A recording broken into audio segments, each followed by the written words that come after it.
Increasing our average speed is something all us cyclists want to do, and once you start riding with one of these, a bike computer, you're constantly going to be thinking about your speed when you're out riding. Yeah, now even if you're a beginner cyclist or as a pro, we're going to give you the top tips, our best bits on how you can increase your speed.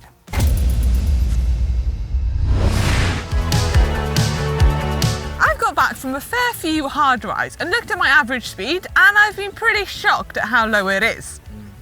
Then I looked at the amount of climbing I did, and it all made sense. Adding 3,000 meters of climbing into a ride, well, I'm naturally going to have a low average speed. Even though I'm working pretty hard, going up the hills, just going to slow me down, isn't it? Yeah, so if you're serious about improving your average speed, then pay close attention to your route and the terrain. Anything over 1,000 meters is going to be a hilly ride, and it's going to send your average speed plummeting. And it's also a good way to avoid those steep climbs.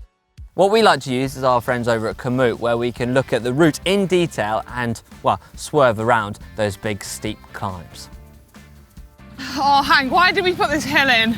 It's bringing our average speed down so quickly. We've made a mistake in our route planning, I think. Your fault. This isn't going to help our average speed. Don't make the same mistake and avoid these 12% climbs.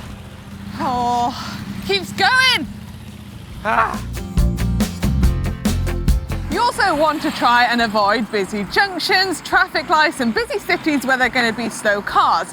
Starting and stopping again is just going to bring your average speed down.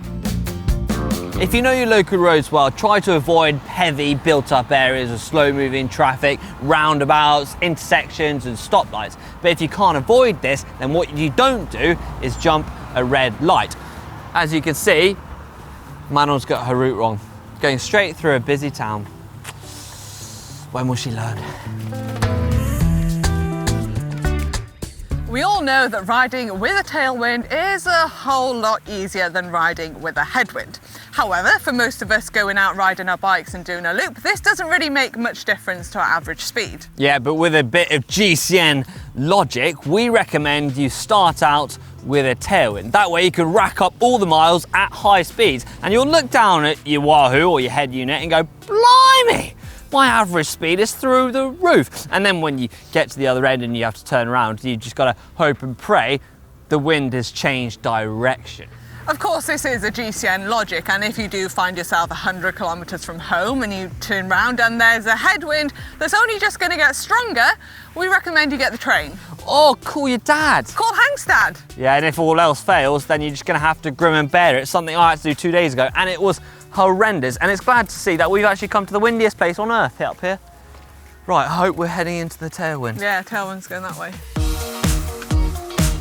Staying well fueled on the bike is extremely important, especially on those long rides. Fail to do so and we all know what happens. You bonk, and when you bonk, you ride slow, bringing your average speed down. Yeah, but don't beat yourself up over it if you forget to eat or you don't fuel properly. We've all been there, even us pros, ex-pros. Yeah, so what we recommend you do is keep well fueled, and by doing that, you want to look to have a bottle an hour and a bar every 30 to 40 minutes. If it's a hard ride, hey? Yeah, every ride's a hard ride. Well, with you it is, yeah. If you want to up your average speed, then you've got to fight back against the wind. Drag and air resistance is your biggest nemesis when you're out on the bike, not that pesky rider that wants to half-wheel you. Yeah, so if you do want to increase that average speed, then be wise when it comes to what you wear, because of course the biggest object that is going to be hitting the wind is your body. So if the conditions allow, get rid of that baggy rain jacket and your baggy tights and go for something a bit more streamlined. That way you can cheat the air. You can get your aero mitts out, your aero helmet and your aero boots. Embrace your inner Ollie, I mean dog. Embrace your inner dog. Yeah, inner dog, not Ollie.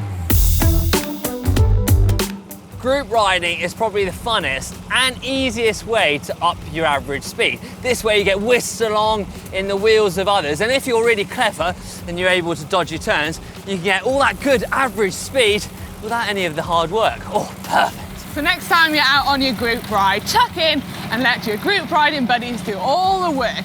But if you do decide to miss turns on the front, just be warned that your riding buddies will probably get a little bit cranky with you. Yeah, now this will up your average speed, but get it wrong, and well, you could be left on the front, heading into a massive headwind with a big powerhouse next to you, and then you might feel a bit of a tinge of regret. Oh gosh. I'll just sit on. Just sit on. Oh. Hopefully you won't notice.